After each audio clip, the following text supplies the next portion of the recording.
The Brothers of Liberty, here to remind you what true freedom is. Hello, and welcome to another edition of the Brothers of Liberty with the older brother Kelton. In this video here today, we're actually going to do a summary of the first week of the Maxwell trial. Yes, it's already Friday. I was trying to get the video out earlier, but they've been a little under the weather, and also the fact that I literally had to make a summary out of 17 pages. That's on the trial alone. There's actually 25 pages off the whole case and her so far that I have. Um, for those who don't want to go on the internet and read tons and tons of pages, trust me, there's a lot. I have compiled pages of my own and doing this video here. So if you want to share to other people, that don't want to go through it, you share this video. Definitely gonna try to bring most of the highlights to you. Um, Even before we start with the actual trial, interesting things have been going on around the trial. For instance, on which day was it here? On the second day of the trial, or the third day, yeah, the third day of the trial, the FAA accidentally leaked out flight records at Epstein Island. Now, those were originally closed and not available to be released because it was under an investigation file, which was saying it was ongoing enforcement of something. So that might cause to a mistrial, depending on how much the public gets. Um, that I don't know, but that's something definitely to keep an eye out for. Another instance was a juror that was excused because he had a sudden vacation come up that was surprised by his wife, and that would have gone partly into trial. So the judge excused him, filled him with an alternate, and because he didn't want to hold on or postpone the court.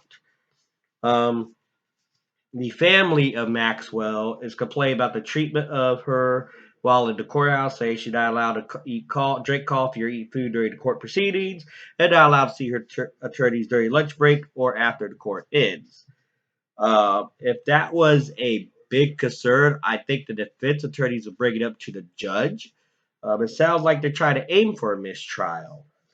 Um, Now, one thing about this, there's been several breaks between the defense and prosecution privately talking with the judge about defense line of questioning. There's been a lot of objections, which the judge has ruled in the prosecution favor.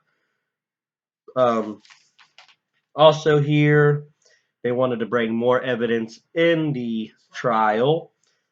Teresa Helm went to the trial. She did an interview saying Maxwell was a master manipulator, but she's not actually one of the accusers. Um, like I said, almost every objection has favored the prosecution, been against the defense.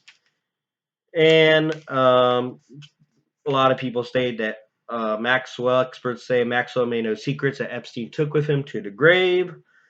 And there's also a new release White House visitor logs that Epstein visited the White House 17 times in President Clinton's first term. And that was leaked recently as well. And that's all that's happening outside the actual trial. The inside of the trial, like I said, the first day was opening statements. There's been a total of 9 witnesses in the 4 days of their calling on witnesses. Now, one thing the defense did during day 5 of the trial was they actually mentioned one of the accusers by name. She'd been going by Jane. They actually mentioned her real name, which the judge abolished the defense, reprimanded them. And this was, mind you, this was after the judge reminded them not to use the name, and a few minutes later, the defense used the name. Um, Now, in the actual trial, in the first 3 days, Trump's name was mentioned 4 times. Uh, Once by the pilot, and a few times by defense and prosecution. But according to the accuser, that Trump didn't have any wrongdoing, and neither did Prince Andrew. Although she stated she did see Prince Andrew on a flight that she was on the private jet. The first day or second day of the trial, the pilot was the first one to testify. Mentioned that Bill Clinton, Prince Andrew, Itzhak Perlman, I probably killed his first name. He's an Israeli violinist. Chris Tucker, John Glenn, Kevin Spacey, Donald Trump, and former U.S. Senator George Mitchell he flew all those on the private plane. He also mentioned that not too many people associated with Donald Trump on the plane, and he mentioned that Clinton had special catering on the jet, and that was according to the pilot. Now, on day two, after the or day three, I'm sorry. Yeah, after day two, the Jane took the stand after the pilot testifies what was happened to her. I'm not going to get into that detail, but a lot of sexual abuse, things like that. That's where she says she flew on the plane with Prince Andrew, but didn't do any wrongdoing, and she says she never had sex with any of the Epstein's friends or associates, so just only with Epstein. She didn't meet Trump at Mar-a-Lago, and also was in a beauty pageant. Um, always happened when she visited. All the sexual abuse always happened when she went to Epstein's properties. And she said the verdict does not impact any money that she got from the victims fund, because the defense wanted to say, oh, they're doing it false memories and lure of money. Um, Day three, she continues with her testimony. Then her ex-boyfriend's on the stand. The ex-boyfriend pretty much is asked about what she said to him in reference to what's happening. Also, a um, a VP, assistant VP of finance, was also asked towards the end of day three, and also day four goes into that. Another person of a school was asked about it, and of another school, just pretty much documents and stuff that the media couldn't see, but the jury and the defense saw. Then they called in a expert witness, a psychotherapist, that talked about traumatic stress and disassociation, pretty much how to groom young kids into having sex and stuff. Um, and that was Lisa Rochella, and I'm probably killing the name. I'm sorry. Sorry for the cold. Also, fields of traumatic stress and dissociation, intimate partner violence, rape and sexual assault, victimization, discrimination, harassment is a field that she's an expert in. And she discussed the grooming. She told that about the buying gifts, things like that. And the prosecution or the defense actually had to nerve to ask the doctor, well, my grandfather took me to the Bronx Zoo. Was I being groomed?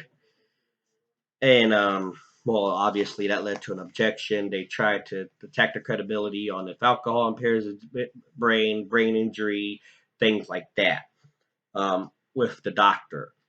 Um, and day four ended with the uh, maintenance contractor who worked as a housekeeper of Epstein taking the stand, and continued on from there.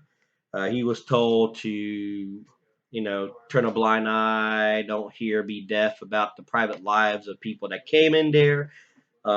He also had to sign a non-disclosure agreement when he left, um, and won't tell anybody about their private lives.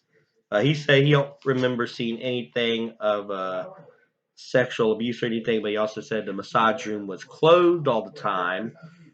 He did mention photos of famous people throughout the house and photos of nude women and sex toys and things like that.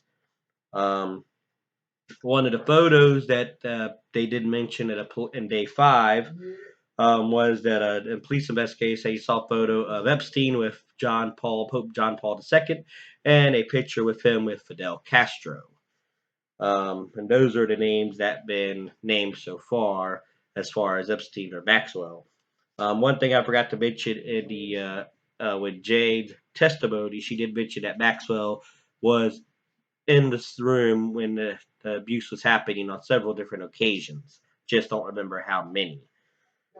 So pretty much that's a summary of the 17-page summary. Um, it's a lot of information. Remind you, it's only information from what I can find since we cannot listen or see the proceedings. It's literally pretty much going from what I find on the internet off different media sources. Um, but pretty much most all of them seems to agree on all the things that I mentioned, at least all the things that I took as the um, to pull out just to do my summary.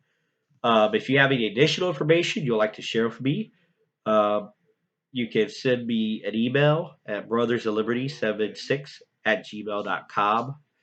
And also, if you have any comments about this, like, share, subscribe, follow us. We're on YouTube, Rumble, we have a Parlor, we have Facebook.